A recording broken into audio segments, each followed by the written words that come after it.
Good evening, everybody. It is Thursday night, and it is time for us to fire up. Yeah. Oh, yeah. How's my two favorite co-hosts here on Fire Up tonight?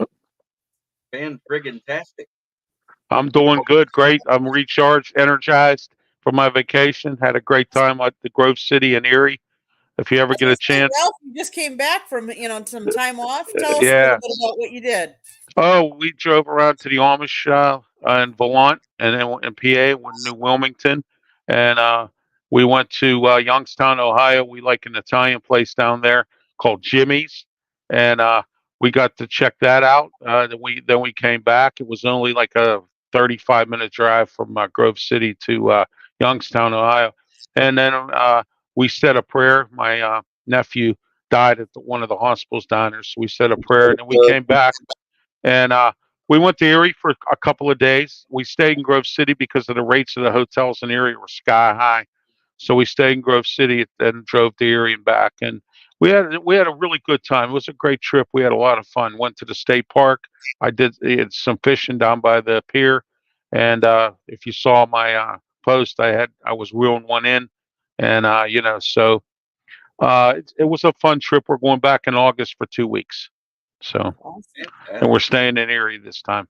We found I got a nice deal on one of those sites. So, Well, we're all going to say sorry for your loss, Ralph. I appreciate that, Walter. Thank you. It's been 1 year. It's been over a year now. My nephew's up here with the Lord. So the Tigers have won 3 out of 4. It isn't a bad week so far. And if you want to go even further back, they're 7 out of the last 10. I see that.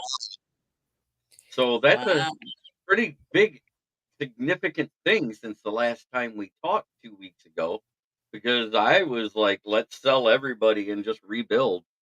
And now this puts them in kind of that, maybe they are good enough for the bottom play-in spot. Maybe they should be buyers.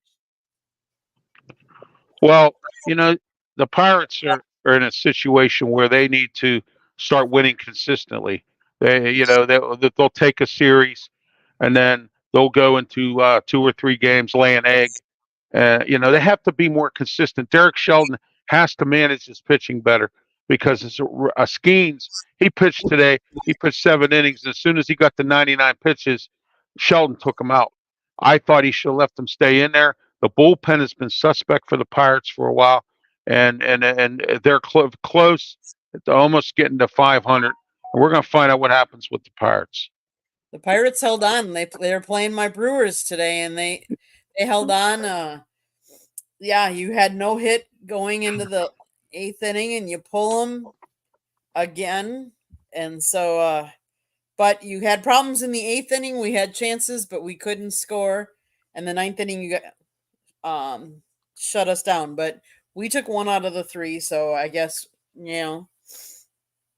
But my Brewers are still on top, so we're doing okay. So we do have to say hello to everyone. Okay, go. As currently 85% here. Okay, yes. 85 degrees there in LA. Yeah. Ralph, that may not be a manager's decision. That could come from upstairs for the Pirates. Right. Yeah, Ben Cherington may have told Shelton, don't let him pitch past 99 or 100 pitches. That could be. I don't know.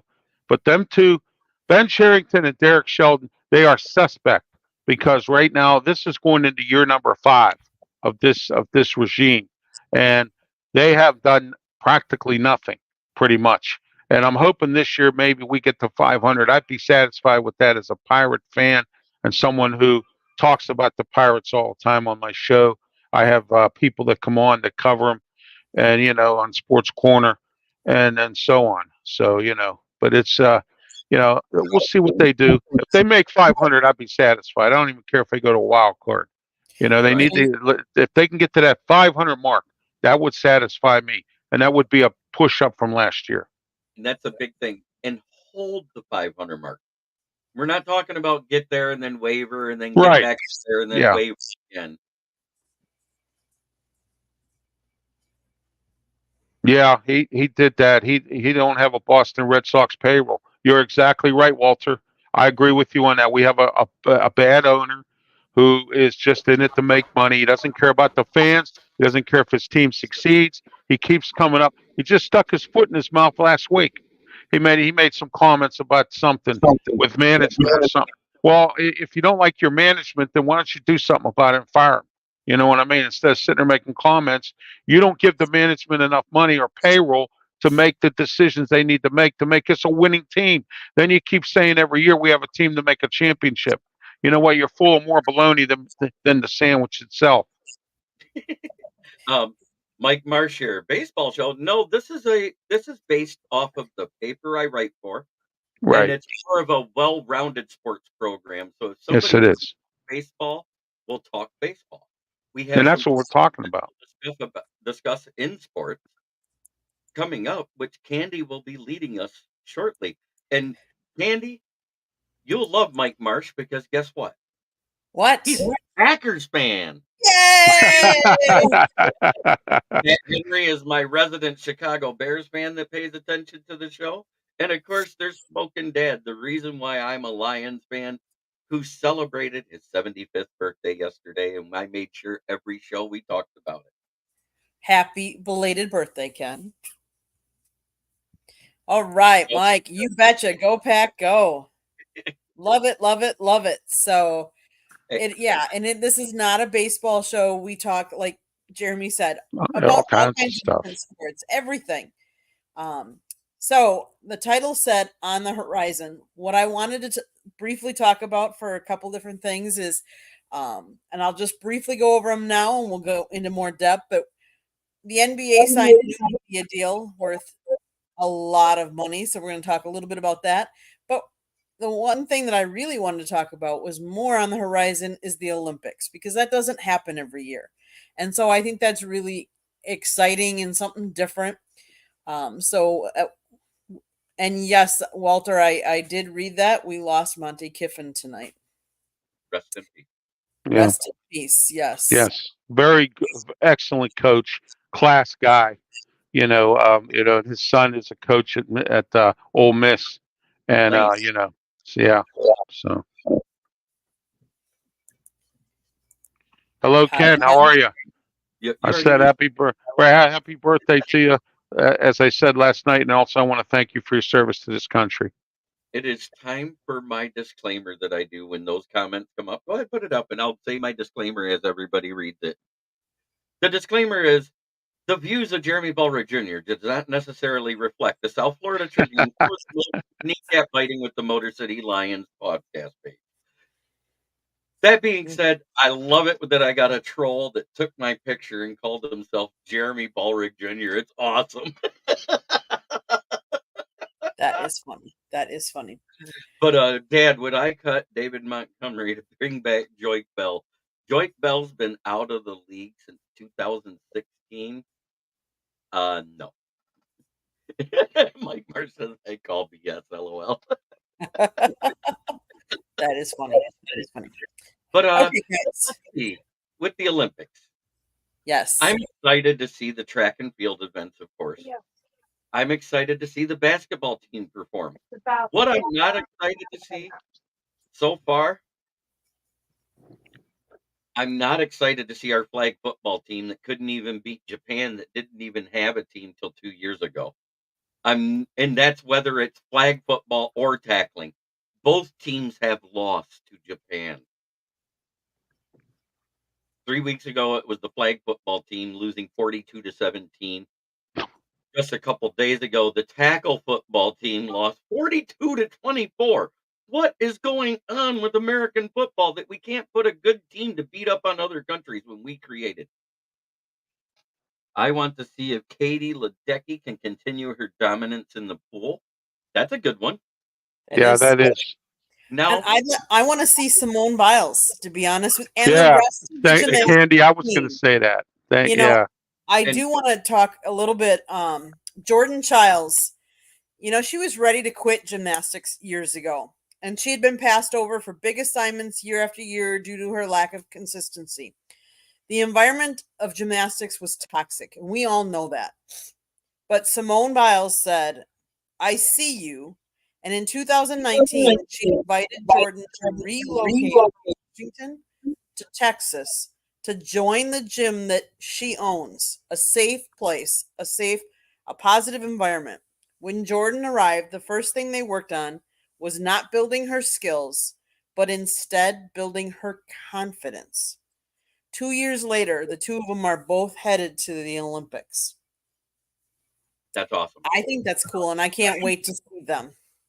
What I don't want to see, and I don't think these sports should even be in the Olympics, just because I don't consider them a sport. If I can drink beer and play it, it shouldn't be in the Olympics. Badminton and table tennis. Oh So my! I So you don't like ping pong? I like ping pong to play Right. in the basement with a couple beers with the buddies, Right. where we actually try to hit it back so fast that we nail somebody, so we can all laugh about it. Mhm. To watch that little pink welt show up on their cheek or their forehead. Mhm. I think it was really cool of the Chicago Bears to give Jonathan Owens, because when the Olympics are going on, that's when they're going to be starting, their team meetings and stuff like that, and they've given him a pass to be able to go over to Paris to be with Simone, his wife, to support her during the Olympics, which I think is pretty cool. Competitive beach volleyball where people play for money. No, you can't, Walter Mitchell, but for fun you can. I don't know of a professional table tennis league. And if there is one, it's probably played in the back alley, like in that stupid movie that they had, Balls of Fury. Oh, that's kind of funny. I can honestly say that back in the day when I was going to college, I actually was part of a championship team for an intramural volleyball team, and it was a sand pit. So we played the same, which is pretty much the same as beach volleyball, except I was in Wisconsin, so obviously we didn't have too many beaches there. But yes, we played in the sand, so that was pretty cool. Walter Mitchell, I love him. Oh, there is one. It's on ESPN Ocho. Oh, that's funny. Hey, Orlando. And I do like that comment about Mike Marsh. Should the Pro Bowl players create the Olympic team? And I do agree with that. You could take the best of the top of the Pro Bowl players that were voted in Mm-hmm. from both Yes. AFC and NFC and make the American team and be competitive. Well, and let's say the basketball team, they just did an exhibition against Canada, and they won. I think it was 86-72, I believe, or something like that. So wait, And they said professional players can play defense in the Olympics, but not in the actual league. What's going on with that? Oh, that's funny. That's funny. But they were saying that Drew Holiday did really well in that game. And some of the other teammates that aren't his normal teammates were impressed. So I thought that was pretty cool. Orlando's trying to be cute. Florida Tribune Public are smart people. FTP are so fun. Hey, you know what? That's true, though. I mean, yeah, guys are fun guys. Scott puts on some great shows. So does Candy. I mean, guys are all great people. There, the NBA does one thing really, really, really great. Flop.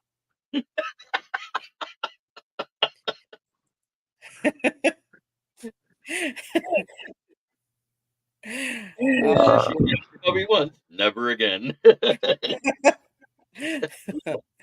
That is so funny. That is so funny.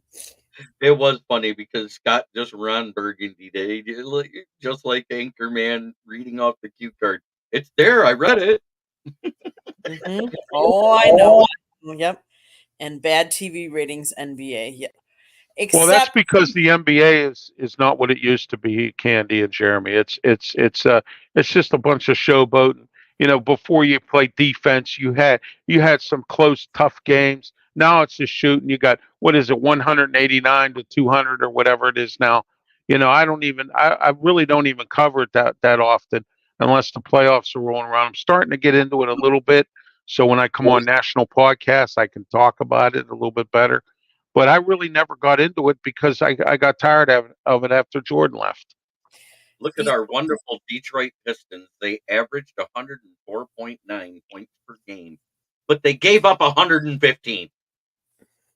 Yeah. The NBA agreed to terms on its new media deal. It's an 11-year agreement worth $76 billion that assures players' salaries will continue rising for the foreseeable future.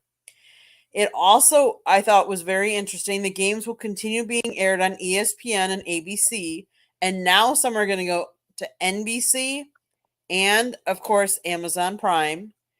TNT Sports, which has been part of the league's broadcasting family since the 80s, could be on its way out. It has 5 days to match one of the deals.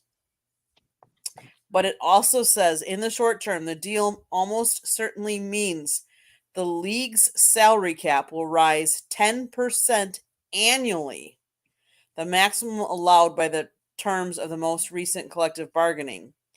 So that means we're going to see NBA players make more and more and more money, and it also clears the way for the next major item on the NBA's to-do list, expansion. So And they're let's Go ahead. talk about that for a second, because when you talk about the salary cap, a lot of people don't realize there's 2 tiers of luxury tax, and one has a lot more severe penalties than the other. The base is $138 million, I think it is, and the first tier threshold is actually at 152, which, okay, that's a lot of money when you're talking about, what is it, 11 men they can carry total on the Yes. roster? Mhm. Okay. Right. One's inactive and 10 is active, correct? If I'm not mistaken, you've got 5 bench players, one that is a sub in case someone gets hurt, but he's not active. He's basically there in the jogging suit the whole time. And then you got your 5 starters. So let's get into this, because at that 152 mark, you lose like a late second round pick, because isn't it only 2 rounds for the draft? I think it is now, or is it 3? It's 2, right? I think it's 2. Yeah, so you lose your late second round pick. If you're over that mark, you cannot sign any supermax players from out of free agency. And your trades, the money has to be even in order for it to work. And you can throw in picks, but the value has to be equal to what the other player's contract. And then you go to the next tier, which is 172, and that's where you can't sign anybody but a league minimum player. You forfeit any second round pick you have, and the next year's first round pick. If you exceed the 180, you cannot perform any basketball operations unless you are under that 180 mark. So in other words, you got to gut your roster, and you got to gut the players that have more salary than the dead cap, because they have dead cap in basketball just like in football. So it's a very fine line there. So if it goes up 10%, that means that base of 138 goes up $13.8 million, which will put you at 151.3. And then the next year it goes up 10% of that. Then the next year it goes up 10% of that. They're saying Luka Doncic could be making around $80 million in the 2030 to 31 season, and somewhere in the mid 2030s, the top players could be earning somewhere near $100 million per season. Yeah, let me say something about this TV deal. It seems like they're trying to get back into the public television. Like I'm talking about CBS, major networks. Right. They're getting away from ESPN. It looks like, maybe, I don't know, but ABC is owned by ESPN to begin with. Okay, they're getting away from TNT, and the reason I know this is because AEW, All Elite Wrestling, last year, their contract ran out with TNT and TBS, and they were talking about moving to some other network because they kept, with the NBA and all that, they kept on blocking them out or moving them to another night or another time. So AEW got disgusted with that. They were going to move. Well, now AEW can stay in place there with TNT and TBS because NBA is moving on from them, and that's going to be a nice thing.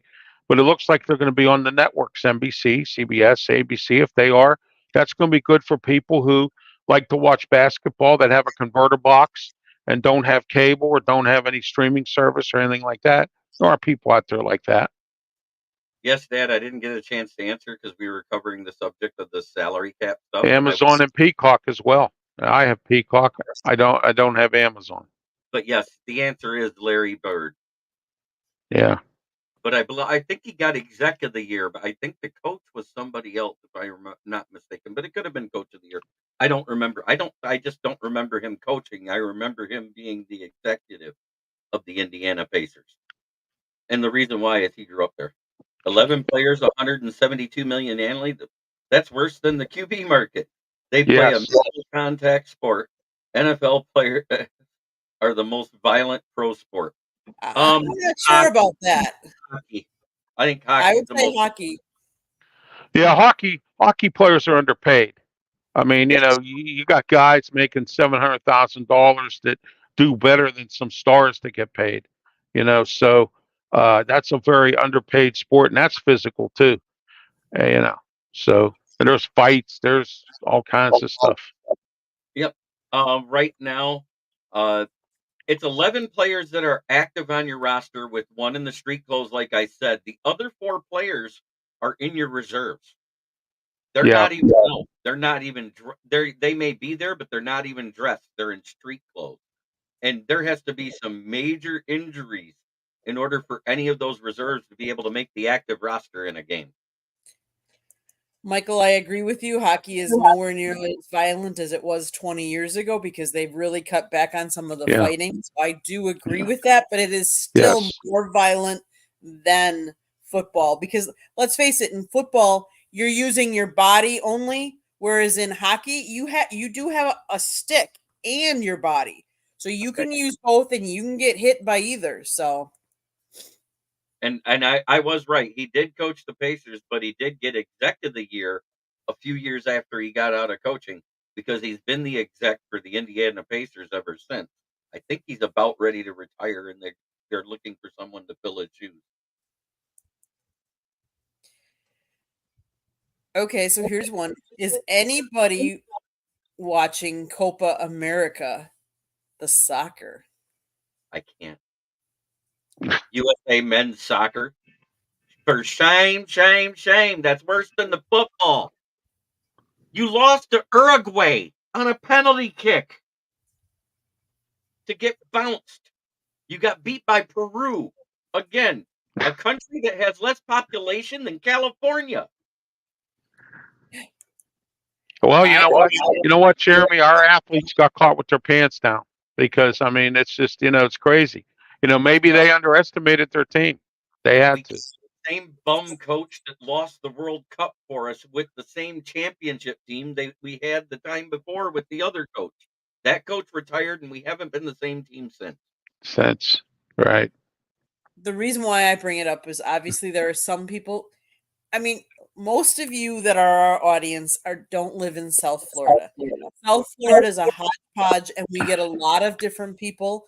I actually work with, I would say, at least 3 or 4 people that are from Colombia, and so they were all watching last night and the big game and the big game this weekend. That's why I'm just bringing it up. Like I said, we talk about everything on Fire Up. You just never know what we might be talking about.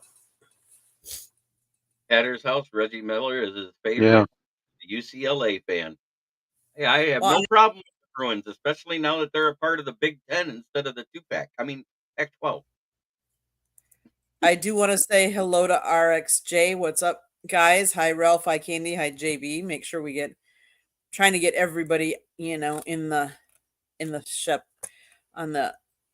Let's see, what do we got? Our best are playing football, basketball, and track. Who cares about soccer? Yeah, pretty much. I get that. Okay, guys, what kind of topics do you want to bring to the table tonight? Anything on your mind besides, we're not going to my town just quite yet, but anything else hitting you? Well, I wrote my first draft profile so I could read it off because my fans asked me about the guy we traded up for in the 4th round. So I went into detail about offensive tackle Giovanni Manu out of the University of British Columbia, who checks in at a freakish 6'7" tall, 352 pounds. He ran a 4.9640 at his pro day, which had half of the Canadian College Football League in attendance and the scouts from the pros there. He also had a vertical of 33.5 inches at that size. To put that in perspective, he was a basketball player. He can dunk at 352 pounds. Wow. Think about that for a second. Oh my. So what I did notice is he's freakishly strong too. He did 34 bench reps at 225 pounds, which puts him into the speed, the size, the weight, the wingspan, the vertical. He had a 10'5" broad jump. That's explosiveness.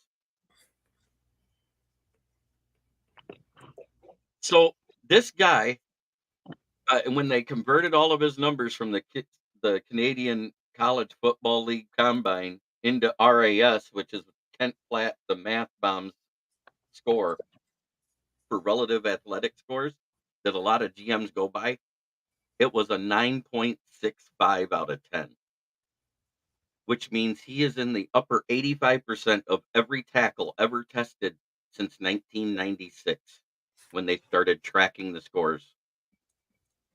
So to put that in perspective, he had a better RAS score than Joe Thomas. And I'm not, Jeremy, you're making me have daydreams of him and Panay on the same side of the offensive line. Well, it's funny because he's not a cousin, but he's from the same Tongan tribe of Samoa that the Sewells are from. So they may be related as a distant cousin or something like that, because those tribes, once you get so far back, they actually end up being related, because eventually that tribe started from two people, a man and a woman. Mhm. So what I did notice is he does tend to be too upright. He uses his hands well. He uses his force to push defenders yards away from contact from the running back and the quarterbacks. It was funny to watch the game film, but he's a little bit too upright for NFL standards, and he tends to hold on as the guys are falling to the ground. He's holding them in the right spot inside the shoulder pads like you're supposed to, but he gets dragged down with him. And in the NFL, if you don't attempt to get off a player you land on right away, you get called for an inadvertent holding call, because you cannot impede the player from being able to move or get up. And at his weight and size, yes, he should be able to get up fast, but I think 352 pounds falling at a dead run might be hard to get up right away.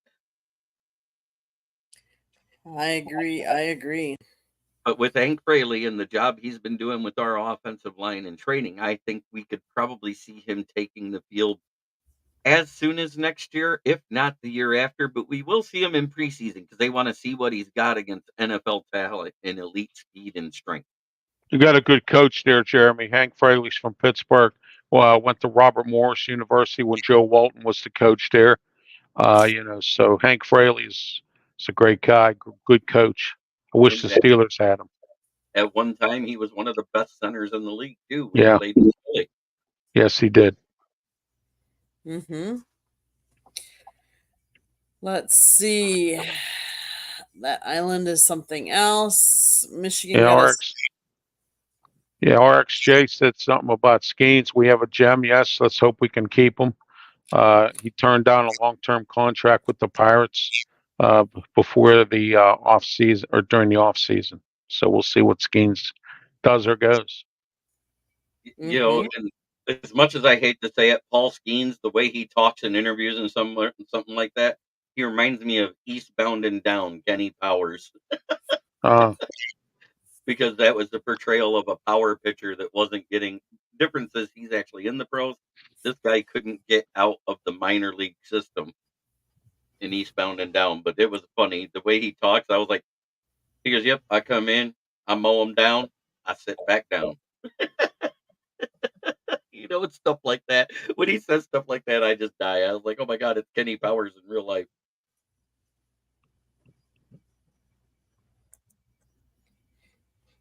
I'm confident in all the sports on our team, but I have a ton of stock in that O-line. Nothing but productive and grit. That's how you win football games. 100%. Yep, that's. I think it'll be interesting. And now, my question especially to you, Ralph. Okay. So, there's a quarterback, not controversy, but competition in Pittsburgh. And the question is who do you think your starter will be at the beginning of the season, and who do you think will be the starter at the end of the season? Well, here's what I know. Russell Wilson's the starter. That's the bottom line. They pretend to have a competition. Mike Tomlin does this every year, and I wish he wouldn't do it. Okay, just name your starter, just like he's done with Ben Roethlisberger. We all knew that. Okay, last couple of years he's been kind of dinking around with some of this stuff. Okay, look, Russell Wilson's going to be the starting quarterback, but he has a short leash with Justin Fields in the wings. Okay. My question to the Steelers is: are we going to have to rebuild again because Russell Wilson's on a 1-year contract, and the Steelers just turned down the 5th-year extension for Justin Fields? They just turned that down, or that option year, or whatever it's called. Okay. So what are the Steelers going to do? Are we going to have to rebuild again at quarterback, or are we going to be Russell Wilson's happy to play here with the $1 million he got? Of course, I'd be happy too if Denver Broncos were paying me whatever they're paying me, and then I can go to the Steelers for a discount and play for a good. Well, everyone thinks Mike Tomlin's a good coach, but I don't think he is. I think he's a mediocre coach that just gets lucky every year, and sometimes it's better to be lucky than good. He hasn't had an assistant of his own that came through his coaching tree like Dungy and the rest of them yet that has become a head coach. So, right there tells you that Tomlin is a mediocre coach. But what I'm saying is I think that Russell Wilson will be the starting quarterback. Justin Fields will back him up. And don't forget, we have Kyle Allen. Don't sell him out either.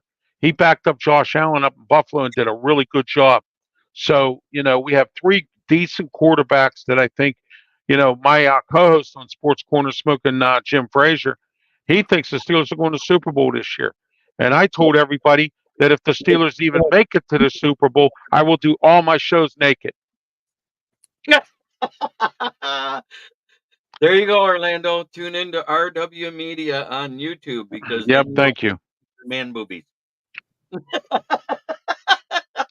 The Steelers will never go to the Super Bowl. Mark my words with Mike Tomlin, ever again. Okay. And the only reason they went the last 2 times was because they were with Cowers players. Okay. I did want to address one thing. That 5th-year money is a doozy of the rookie contract, and you can't spread out the cap hit. He's exactly right. And what they might be thinking is that they could do something long-term. Right. Probably going to be high dollar with Justin Fields if he looks like some type of a valid starter. And I think you guys got a decent QB coach and might be able to make something out of Justin Fields. Look at. Yeah, we still have Mike Sullivan, and I think we got another guy there that I think his name's Azani or something. We just brought him in from the Jets. Yeah, so I mean, that guy was the athletic quarterback QB coach. Yes, how to throw better on the move, which is what Justin does need to develop. He's good at doing plays out of the pocket. He just doesn't have the right form. Oh yeah. See, Art Shea agrees with me on that the Steelers won the Super Bowl with Tomlin, and they lost the Super Bowl with Tomlin with Cowers players. He still had all Cowers players still there. And then when he won the one in 2009, that was with Cowers players. So, right. And we haven't won a playoff game since 2016. So where does the league and the players and the national people get off that Mike Tomlin is such a great coach? He's a mediocre coach, and the only reason he stays here is because the Steelers don't ever want to admit they're wrong. Art Rooney II don't want to have egg on his face, and he already does, with a bunch of other stuff, but he doesn't want to have egg on his face on this because they already have egg on their face with the Kenny Pickett thing. I mean, this, Michael Marsh. I wouldn't want Cam Newton anywhere near Justin Fields because he did start to get a little bit of diva attitude towards the end in Chicago there. I would rather him go to Mike Vick, who humbled himself after he got in trouble the way he came back to Philly. I think that would be a better mentor for Justin Fields than Cam Newton. Yeah, and Mike Vick got a chance to play with the Steelers right after he had that dogfighting incident. So I mean, and Mike Vick, was able to resurrect himself, and it was great. And I wanted to see what Dwayne Haskins was going to do, and it's too bad he got into that accident. We talked about that last night, Jeremy, on your show. And I mean, it was really sad that I wanted to really see what he could do in Pittsburgh. I really would have been, and he would have been into that quarterback battle too. What happened to Dwayne Haskins happened in the middle of the afternoon at 12:30 in the afternoon. It wasn't 12:30 at night. It was a daytime party, and after they did the autopsy, they found out he was drugged. Yeah, that's what they said. Yes, I remember that. Yeah. So that's why he walked out into traffic the way he did. It wasn't because he was so drunk he didn't know what he was doing. He was drugged and he didn't know what he was doing. I mean, yeah. So the witnesses that were there goes, "Wow, we just knew the guy was blitzed out." The next thing you know, he walks out in front of a dump truck. Well, Mitch Trubisky, Jeremy, and I think this screwed up his head mentally. Do you know Dwayne Haskins was in Florida because he was at Mitch Trubisky's house because he was having a summit to get to know his players, okay, or all the players on the team. And he did this. He did it again this past year again. And he's had the players down, and now Russell Wilson had the players down at his one house in California or Vegas or wherever he lives. Okay, he did the same thing Trubisky did when he got here. But Trubisky, it's in his head that, hey, wait a minute, Dwayne Haskins was here. He was at my house, and he went to a party, and then he ended up. You know what I mean? And I think that messed up Trubisky's head. I really believe that, and that's why he played terribly when he was with the Steelers. And you know what, Tomlin, the reason why the media is so high on him, he's never had a losing season, and that's what a lot of fans and the media hang their hat on. But if you look at it, it's been an exercise in mediocrity. Yes. Yes. They went 11-0. In 10 of those games, they won by 3 points or less. Yes. And I sat there, I go, as much as I hate to say this, and I think you even said this because I went back and watched some of your old shows. This is the most fraudulent 11-0 team I've seen in NFL history. Yes, Jeremy, you're right. And I've been saying it for a long time. I call mediocre Mike, and people get mad at me about that. Oh, we got some butt kissers here in the media here. Oh, Mike Tomlin's so great. Oh, Mike Tomlin, this and that. I've argued with them about it. You know what I'm saying? I mean, I just don't get it. Look, it's all about winning Super Bowls. Bill Cowher said, if you're not in this to win Super Bowls, you don't need to be in the NFL.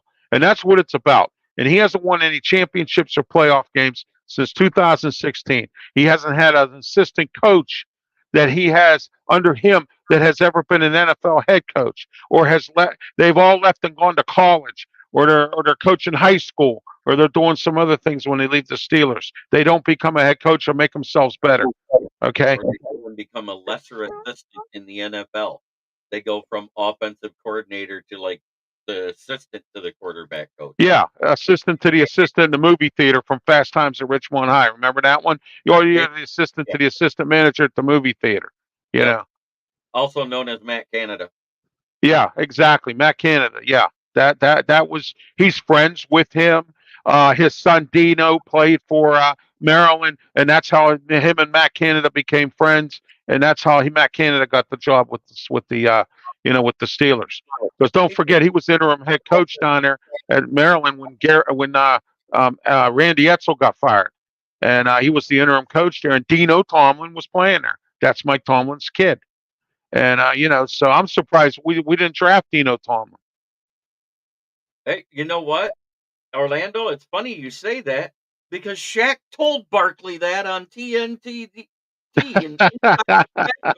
Barkley makes me laugh when he's on. Yeah, MJ. At least my team did. Yeah.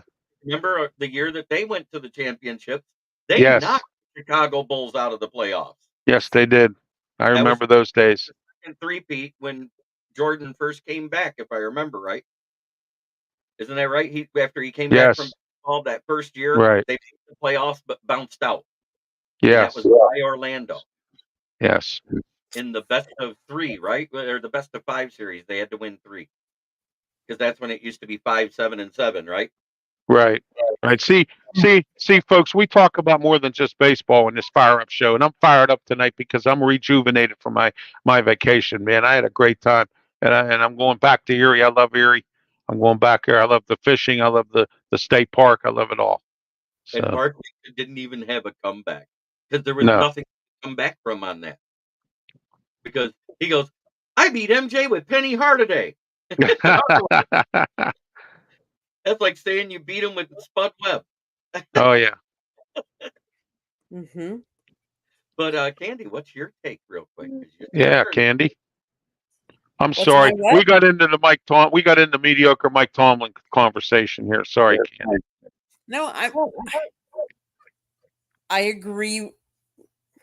I think they need to give Justin Fields a chance because I really think that he hasn't had a fair chance. I think Russell Wilson, he will start, but I do think that they will get tired of him and that they will put Justin in to see what they have. I think they need to put him in with their coaches, with that team, see what he can, do and how he can improve because Russell Wilson is not your future. Russell No. Wilson is 1 year. That's it. No. And if you want to know what if you have a future with Justin Fields, you've got to start building it now. And he's not a rookie that this is his first year in. Like you've got to. Yeah. I agree. Like when a rookie comes in, he really should sit. He should really watch. You shouldn't. I believe you shouldn't be throwing him in. Granted, there are generational talents that maybe it will work for, but not all teams do. And I guess because I come from the Green Bay, the last couple of quarterbacks. Right. You draft somebody, you sit them, you let them watch, you develop them, and then you bring them in. Well, that's what the Steelers should have did, Candy, with Kenny Pickett, and they didn't. You know what I mean? I think Kenny Pickett would have been a better quarterback if he would have sat out for a couple of years, like you said, like Green Bay did with Jordan Love. And you know what's funny, Candy? Everybody laughed about that. They laughed. They said, "Oh, Jordan Love's sitting behind. He's doing this, he's doing that." But he learned, and he wrote his notes, and he understood, and he kept his mouth shut, and he learned, and he listened, and that's why he's doing what he's going to do, what he's doing today. I think the true test will be this year. Yes, absolutely. Oh, yeah. You know, we really have to see what we have, and this year will be the true test. It'll be interesting to see if we give him and what kind of a contract we give him before the year. Because now that, the NFL was handed down that all those penalties, they're saying that his contract might not be as high as he would have wanted had he signed before that punishment came down. So we'll see. Go ahead, Jeremy. I'm going to ask you a realistic question here because it was a tale of two halves with Jordan Love. Right. If you look at it, the first half, while Aaron Jones, Jair Alexander, and Eric Stokes were struggling to take the field, and Mike Marsh, don't hate me, Jordan Love struggled for most of those games. They won those games, the few games that the defense stepped up. Then, at the end, when he had everybody back and healthy, he looked great.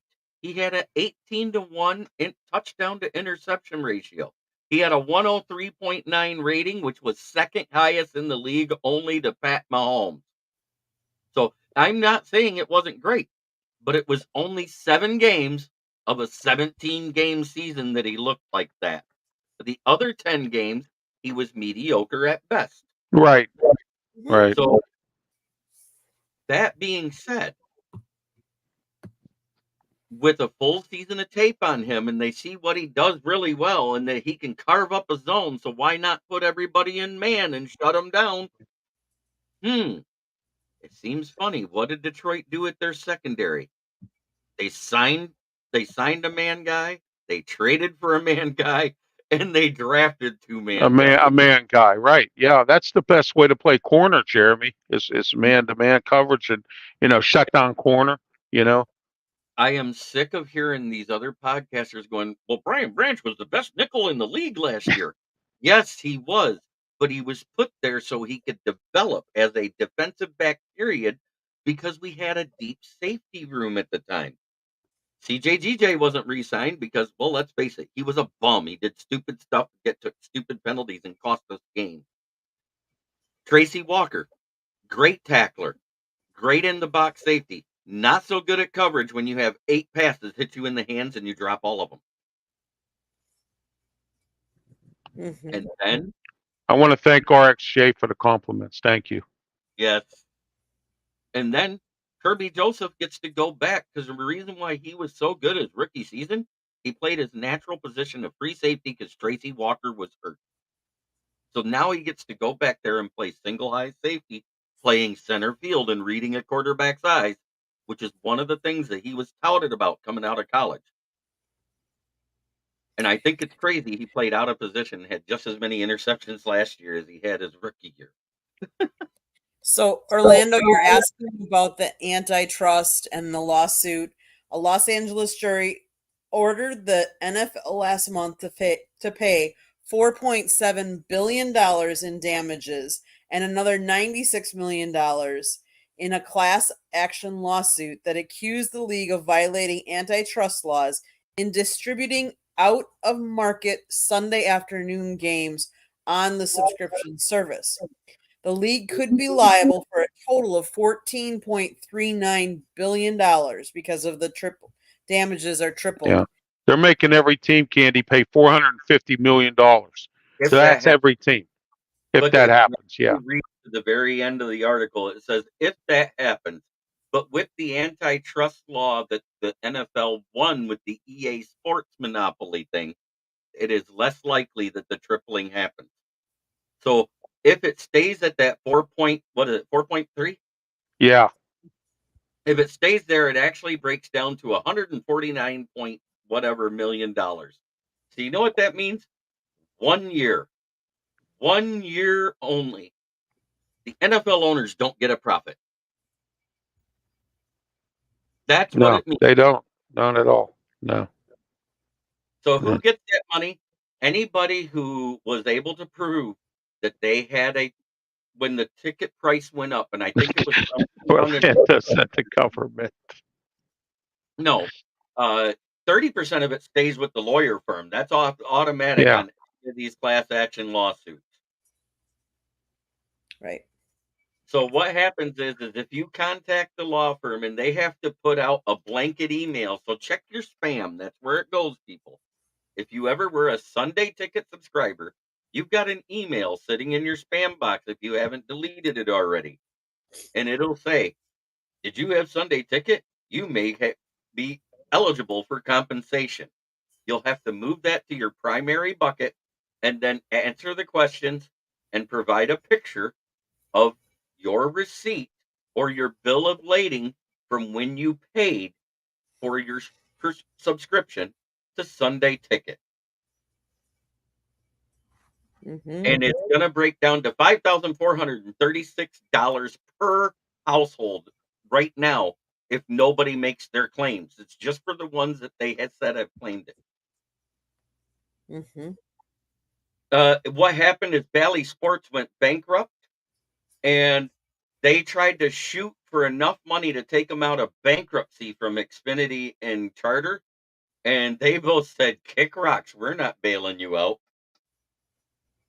So Bally Sports is now just a streaming app.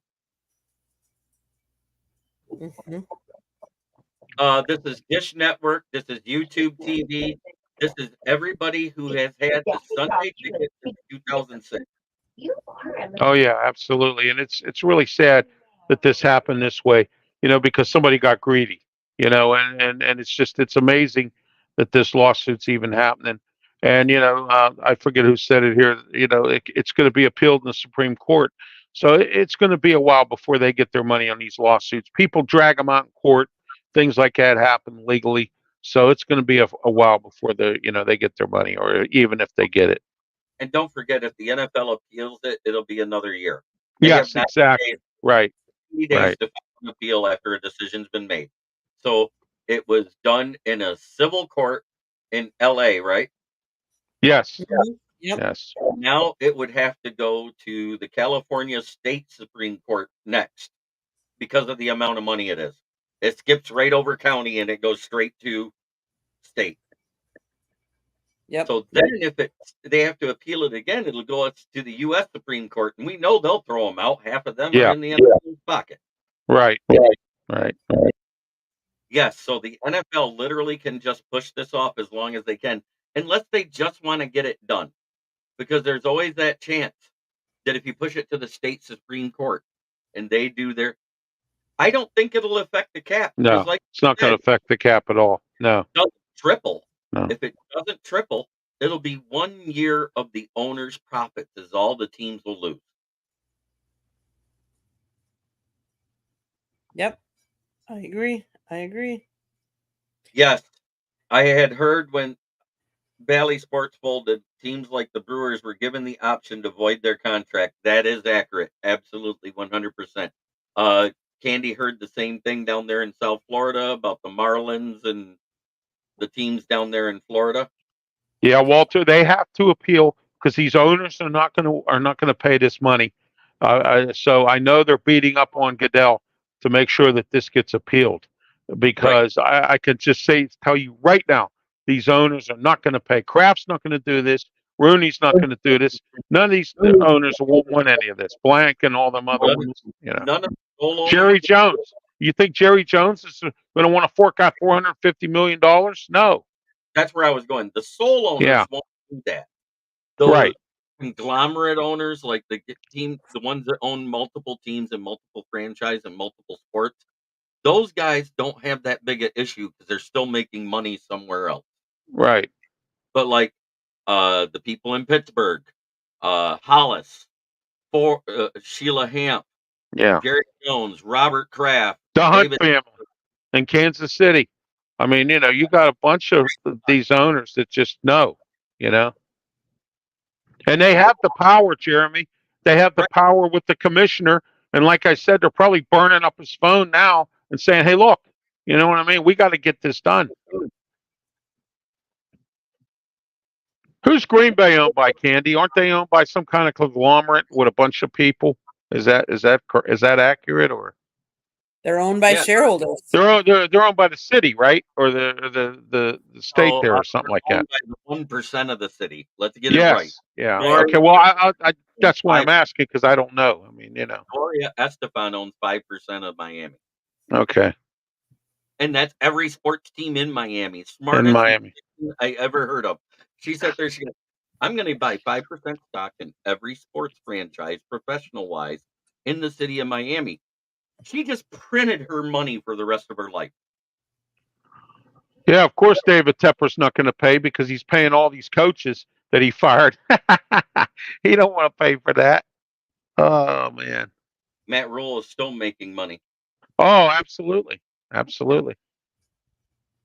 Mm-hmm. He just hired somebody, somebody, a name offensive coordinator, and I forgot who it was, but I know he just hired somebody. I like to hire myself. The guy's been a key whisperer wherever he goes.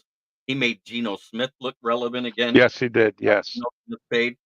And then he goes to Tampa, made Baker Mayfield way better than I've ever seen him look. And now he's going to be there with a young guy finally.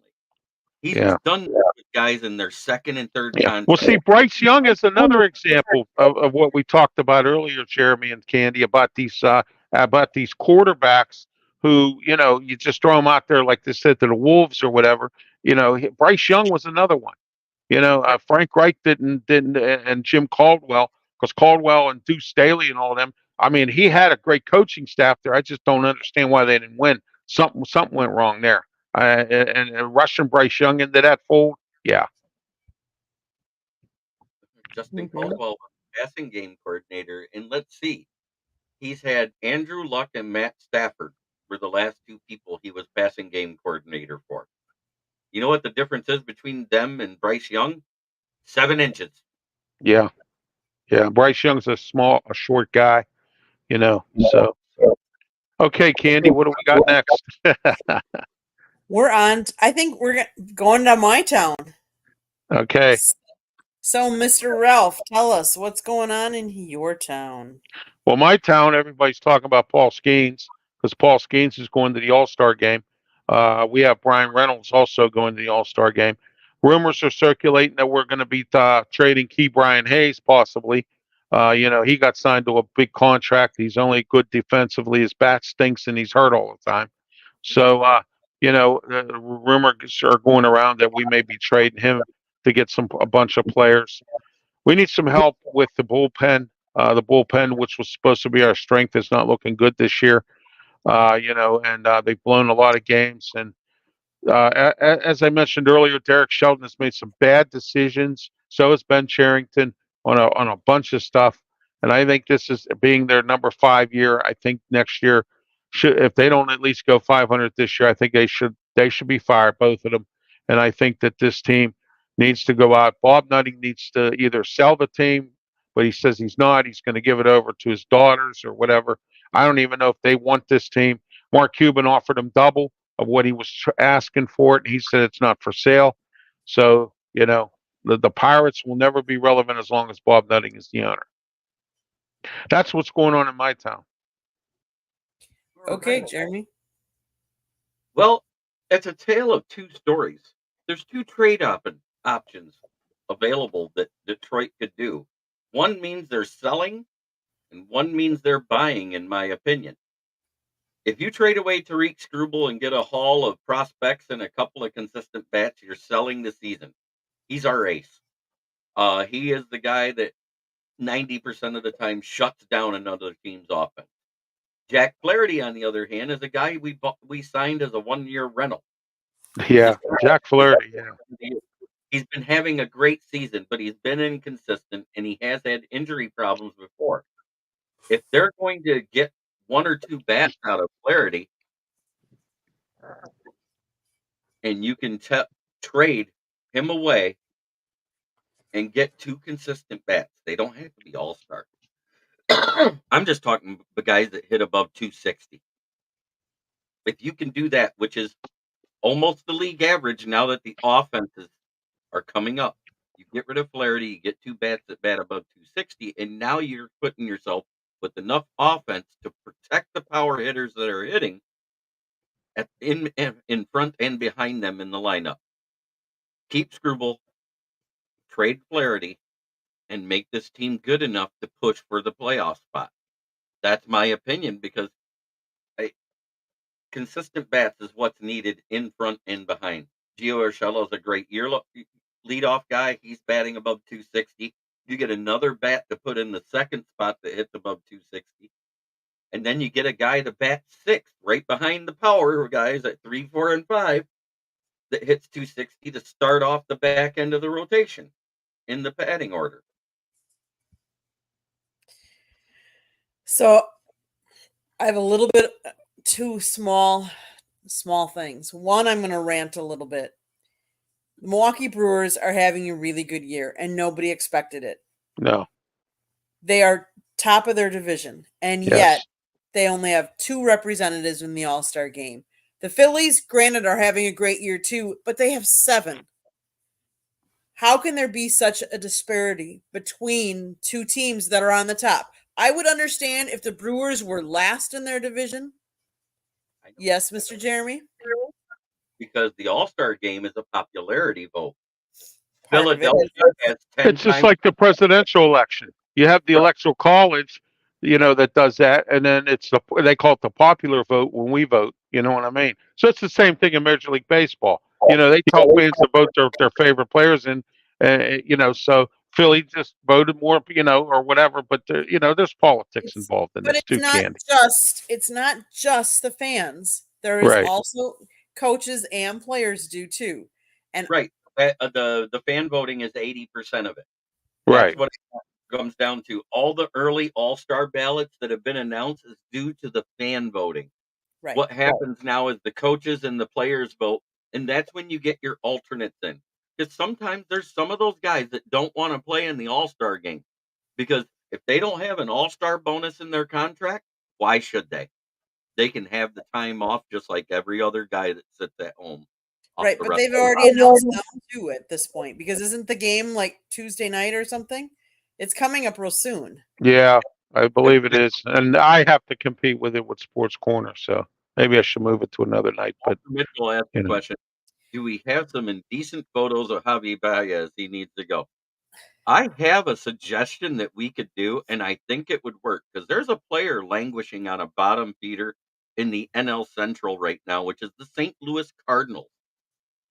And his bat has been atrocious, but his glove is better than Baez right now, and it's Arenado. Rumor is he's on the trade block. Give him a change of scenery. Send Baez and Torkelson because then the salaries match up to St. Louis and get Arenado back and see if the change of scenery does something for his bat. Because if he was on a team that has a chance to contend, it might just wake up because he'll have a positive attitude. And then I'm going to say kudos to the Big Ten.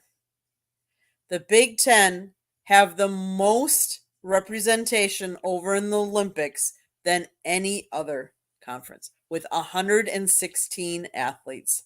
So kudos to them for having so many athletes that have kept going and that are going to be representing in the Olympics. Yeah. I heard that there is like 15 to 20 from Michigan. There's 15 to 20 from Wisconsin. There's another 10 to 15 from Minnesota. There's 10 from Iowa. There's another 15 to 20 from Ohio State. And it's all teams. Think about it. The Big Ten has had a lot of national championships won in multiple sports, whether summer or winter. And I expect it's going to be close to the same come the Winter Olympics. Mm-hmm.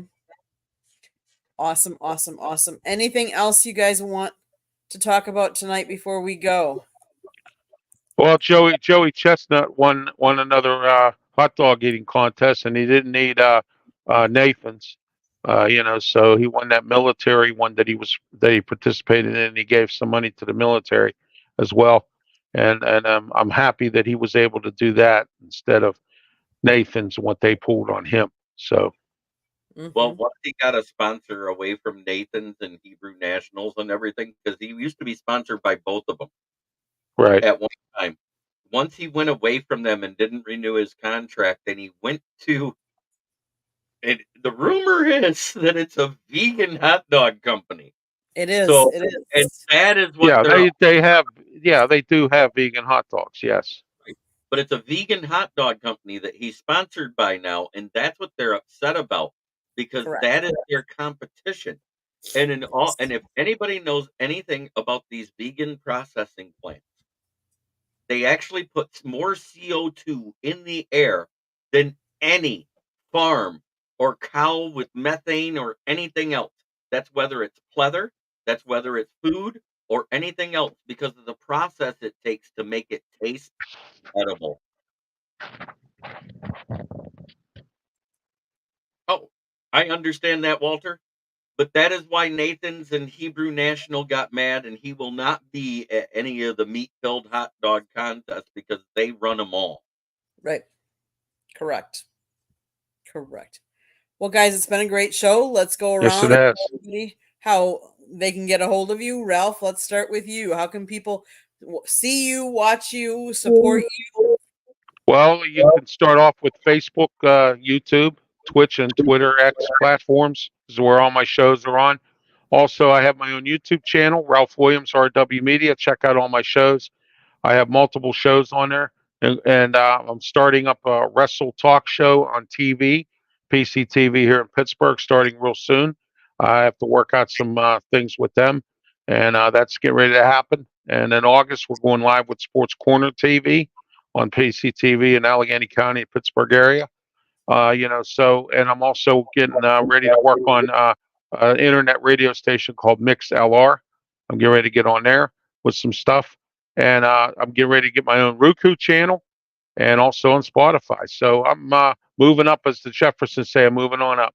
So That's awesome. So, but Ralph, checking out your Oh, channel. by the way, Saturday at 9 a.m. is the External Bum Show with Scott Morganroth, myself. Leo Haggerty will not be joining us this week. He has other obligations with his camps. But I have a fill-in for him, and that's Jeremy B here. And also Mike Sisak from Amped Up Sports will join us as well. So we have a nice panel for Saturday morning at 9 a.m., and we're going to talk about a bunch of stuff, including Cam Sutton. We're going to talk about Monty Kiffin. A lot of different topics we talk about.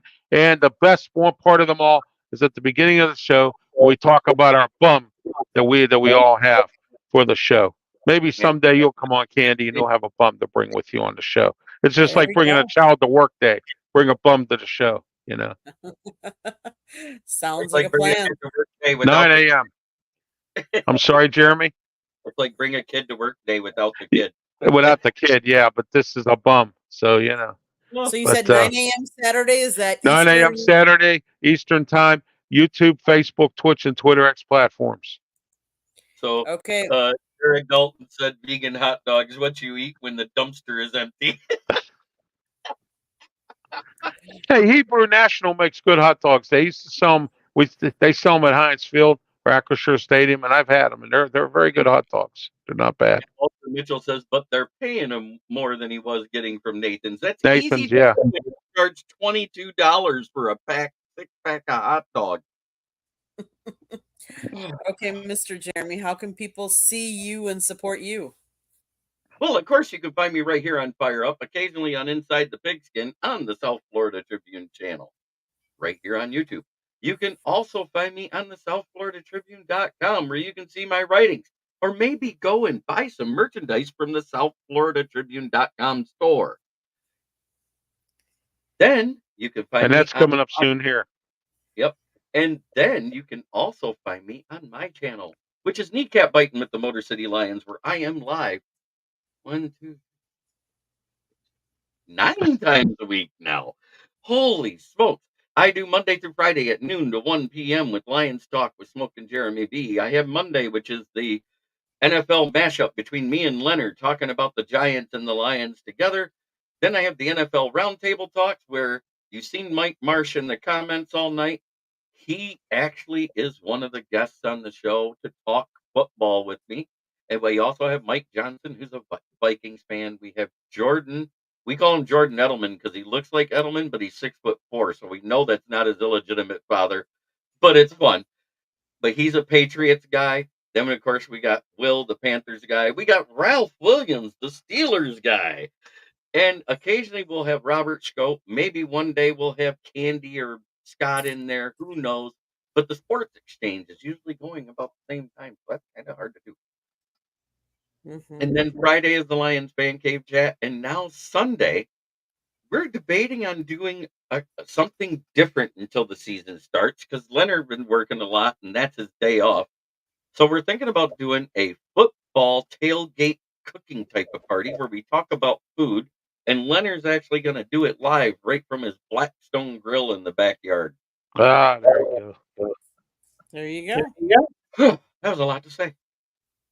That was. Of course, thank you to everybody in the chat. You guys have been amazing all night. Yes, absolutely. Thank you. Yes. T-Bone And I welcome the folks here to come and check out my stuff and Jeremy's stuff and Candy and the South Florida Tribune. What is a vegan hot dog? A limp carrot. Okay, I'm going to go through a couple of quick things. The South Florida Tribune published a book. My husband wrote it. It's called Lessons Microphone, Tuning into the Enduring Wisdom of Visionary Leaders. Scott wrote it. It's about his 40 plus years in the media and how it has changed over the course, how media has changed over the years. There's a picture of him as a young guy interviewing none other than Muhammad Ali. You got to buy the book. Myself, I wouldn't believe it. No, It's available Amazon, Kindle, Barnes and Noble, Apple and Google Books. We are working on the audio version coming later. We're working on it. Let's put it that way. Let's see. Go to our website, www.southfloridatribune.com, where you can see the writings of none other than Smoking Jeremy B. You can see my pictures. Scott writes, George Eichhorn writes. We get the transcripts from the Dolphins, the Jaguars, and the Lions. We put those up, and a lot of the local college sports teams down here in South Florida, whether it be FAU, USF, the Hurricanes, the Gators, they all send us stuff. We put it up there. It's on our website. Twitter at Tribune South. Scott tweets out a whole bunch of the stuff, so you can always check it out there. Our audio version of our shows are all available on wherever you get your podcast. iHeartRadio, Google, Apple, all those good things. Monday nights, we talk baseball. Tuesday nights, we talk football. Wednesday and Thursday nights, you just never know what we're going to be talking about.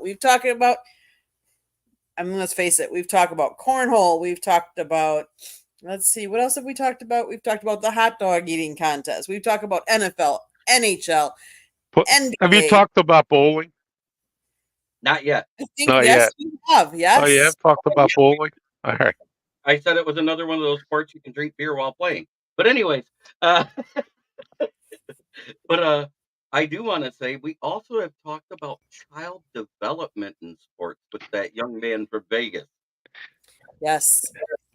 I'm trying to think of what they're actually writing. They're actually doing a movie, and they're still working on it, and it's going to be released soon. What is his? No, I can't think of his name right now. But if you look back, you'll be able to see Where Our Children Play, I think, or something like that. And he talks about the development of children in sports and how they need. How should I put this? How they need molding and guidance and stuff like that, and how they help them with that. So it isn't just about the exercises and other sports that help the core of the main sport they want to follow. It's also about their mental development and their psychological development in the sports thing. And he also helps the parents become better sports parents in the process if they're willing to do it. And I think that that's the biggest part of it with him, is that if the parents aren't on board on doing the training, guess what? He probably doesn't accept it because he doesn't want the scream at the ump or ref guy. No. As a parent of the child that's in his program. And it's actually relatively cheap right now. It is an online course. What is it called again? Do you remember, Candy? Because I can't remember the name of it off the top of my head. I want to say it's Where Our Children Play. Yes, Where Our Children Play. That's it. .org. And it's only $50 a month.